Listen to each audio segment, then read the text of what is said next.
je peux imaginer quelles sont, pour en parler avec lui, ses réflexions actuellement. Moi-même, comme chef du gouvernement, le président de la République, bien sûr, avec les drames que nous venons de connaître, avec ces victimes, ces corps sur la promenade des Anglais, ces blessés que nous avons vus à l'hôpital de Nice, ces cris de douleur, la colère, bien sûr. Vous croyez que nous ne nous interrogeons pas un seul instant?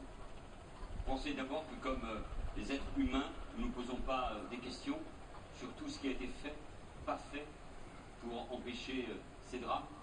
Vous nous prenez pour qui? Vous n'êtes pas humain. Nous n'avons pas un moment de conscience et que nous ne nous posons pas, monsieur le député, des questions fondamentales, parce que tous ceux qui ont eu l'occasion de gouverner, tous, je me rappelle, moi, du visage du président de la République à l'époque, Nicolas Sarkozy, et j'imagine ce qu'il pouvait endurer, comme le président de la République François Hollande, quand dans la cour des Invalides, on se trouve face à des cercueils de militaires, suite aux décisions qui sont prises par des chefs de l'État.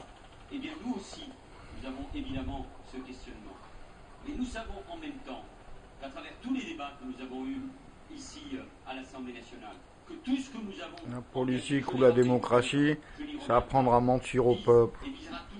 À 89-10, c'était Mitterrand-Rocard, j'étais à l'armée. Matignon, l'école militaire, tout ça, je connais. Les enveloppes de blagues de 3 mètres, je connais. Sur ce qu'est la nature de ce terrorisme, du djihadisme, de l'islamisme radical. Nous l'avons qualifié. C'est vous qui le financez. Nous sommes ensuite plus forts.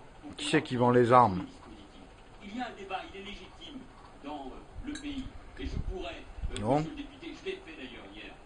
Et d'une certaine manière, les uns et les Hollande qui était content, il a vendu des sous-marins, des rafales, des machins. Combien qu'il a mis dans sa poche?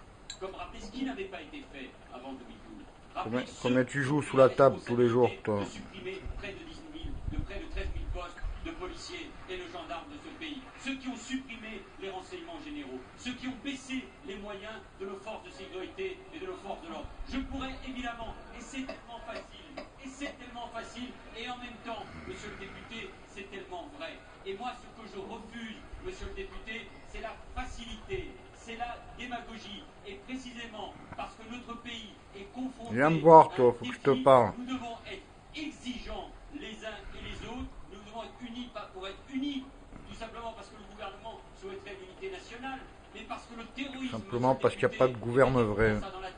Veut nous diviser. Il veut nous diviser. Oui, il a bien parlé. Il veut nous fracturer. Oui, il a bien parlé. Au lieu de nous diviser, soyons capables de nous rassembler sur l'essentiel. Nous l'avons fait cette nuit en votant une très large majorité le prolongement de l'état d'urgence, en intégrant des amendements de la majorité comme de l'opposition. C'est cette vision des choses que je veux, parce que moi je crois en la noblesse de la politique, et je crois qu'avec cette action, moi j'y crois pas du tout. Et avec ce rassemblement, nous vaincrons, monsieur le député Nicolas, le terrorisme. C'est en tout cas ma conception de l'action politique. Merci, monsieur le Premier ministre. Ouais. Monsieur le Président.